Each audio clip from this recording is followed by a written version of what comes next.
नमस्कार मंडळी, मी CA शिल्पा शिंगारे.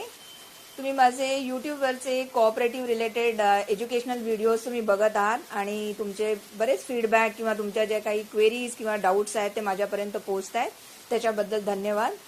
आजचा हा जो एज्युकेशनल व्हिडिओ आहे हा असाच एक प्रयत्न आहे जे रेग्युलर क्वेरीज मला नॉर्मली किंवा जे इश्यूज कमिटी मेंबर्सना किंवा मेंबर्सना फेस केले जातात त्याच्यातला एक महत्त्वाचा आणि जो लिटिगेशनचा मुद्दा आहे, म्हणजे ज्याच्यामुळे तुम्हाला बऱ्याच वेळा डेप्युटी रजिस्ट्रारपर्यंत जायची गरज पडते किंवा कमिटीलाही त्याचा बऱ्यापैकी त्रास होतो किंवा कोऑपरेटिव्ह कोर्टामध्येही हा मॅटर असतो, तो आहे मेंटेनन्स.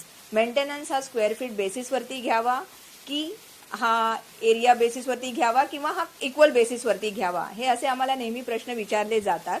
तर ह्याच्यामध्ये मी फक्त सगळ्या कमिटी मेंबर्सना आणि मेंबर्सना सांगू इच्छिते की आपला जो बायलॉ आहे, जो प्रत्येक सोसायटी अडॉप्ट करते किंवा जो तुम्ही रजिस्टर करून घेता रजिस्ट्रार थ्रू, तर त्याच्यामध्ये बायलॉ 65 to 67 जे आहे हे तुमच्या सर्व्हिस चार्जेस किंवा मेंटेनन्स किंवा जे काही हेड्स तुम्ही क्रिएट करताय मेंटेनन्स कलेक्ट करण्यासाठी, तर त्याच्यामध्ये अगदी डिटेल्ड दिलेलं आहे 3 क्लॉजेसमध्ये की कुठला खर्च हा कुठल्या प्रकारे विभागला जावा.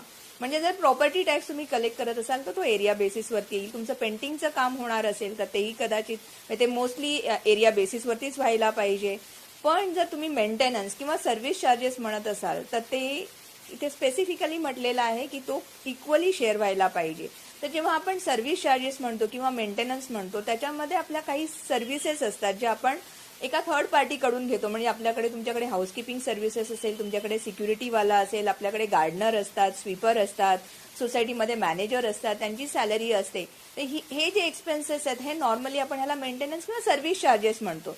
तर हे सर्व्हिस चार्जेस बऱ्याच सोसायट्यांमध्ये आम्हाला असं आढळून येतं की जेव्हा आमच्याकडे मेंबर्स येतात ह्या तक्रारी घेऊन किंवा त्याचं निवारण करण्यासाठी किंवा केसेस हँडल करायला देतात, तेव्हा आम्हाला असं कळतं की हे स्क्वेअर फीट बेसिसवरती लावले जात आहेत चार्ज.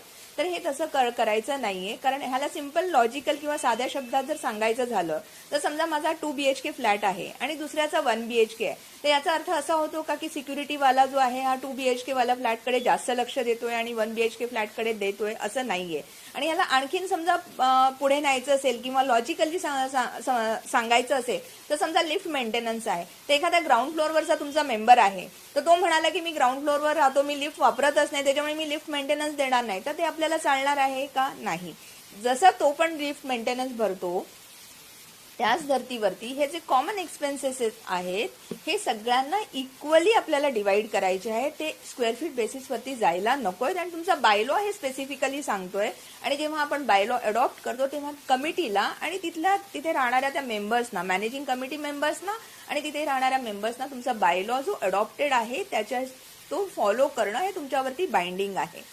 आणि ह्याला जर मला सपोर्ट करायचं असेल तर आपलं कोऑपरेटिव्ह डिपार्टमेंटचं एक 2000चं सर्क्युलर आहे आणि त्या 2000च्या सर्क्युलरमध्ये असं स्पेसिफिकली म्हटलेलं आहे की मेंटेनन्स किंवा सर्व्हिस चार्जेस जे आहेत हे सोसायट्यांनी इक्वल बेसिसवरती शेअर करण्यात यावे. म्हणजे जर समजा तुमच्या बिल्डिंगमध्ये 100 युनिट्स असतील आणि तुमचा खर्च समजा 10,000चा येत असेल तर 10,000 भागिले 100 म्हणजे तुमचा प्रत्येकाकडून जो मेंटेनन्स येणार आहे तो 100 रुपये टुवर्ड्स तुमचं सर्व्हिस चार्जेस किंवा मेंटेनन्स चार्जेस म्हणून कलेक्ट केला गेला पाहिजे.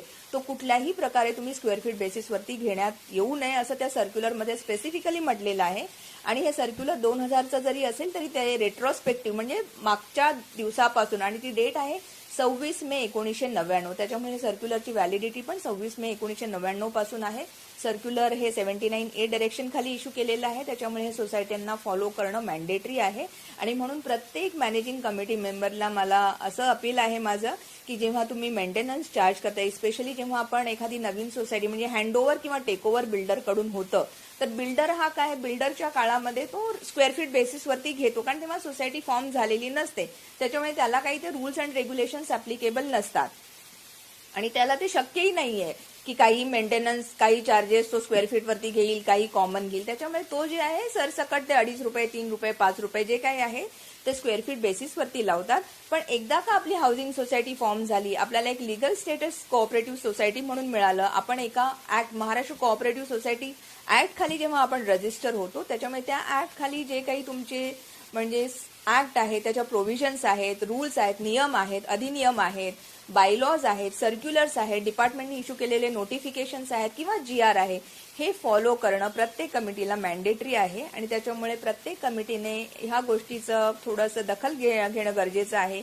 की जो कॉमन मेंटेनन्स आहे हा किंवा कॉमन सर्व्हिस चार्जेस जे आहेत हे फ्लॅट ओनर्सकडून किंवा तुमच्या गृहनिर्माण संस्थेमधल्या तुमच्या सभासदांकडून किंवा फ्लॅट धारकांकडून हे तुम्ही इक्वली कलेक्ट करा आणि ते कुठल्याही परिस्थितीमध्ये स्क्वेअर फीट बेसिसवरती करण्यात येऊ नये, कारण हा एक वादाचा मुद्दा होऊ शकतो आणि अननेसेसरी जेव्हा वाद निर्माण होतो, कारण हा लॅक ऑफ अवेअरनेस आहे, त्याच्यामुळे वाद निर्माण झाले की त्याचा जो फटका आहे तो सोसायटीला बसतो, कारण त्याच्यासाठी तुम्ही जे कन्सल्टंट अपॉइंट करणार त्यांना तुम्हाला फीज द्यायला लागणार, प्रोफेशनल फीज, आणि ते कुठेतरी मेंबर्सकडूनच त्याची भरपाई होते. त्याच्यामुळे सोसायटी मेंबर्सनी, कमिटी मेंबर्सनी हे थोडंसं लक्षात घ्यावं आणि मला वाटतं हा एक महत्त्वाचा मुद्दा मला वाटला की तो आपण थोडासा क्लॅरिफाय करावा आपल्या एज्युकेशनल व्हिडिओ थ्रू. तर ह्याच्याशी रिलेटेड तुम्हाला काहीही जर क्लॅरिफिकेशन असेल तर तुम्ही मला कॉल करू शकता, तुम्ही मला ईमेल करू शकता. माझा ईमेल ID आहे ssca28@rediffmail.com, ssca28@rediffmail.com.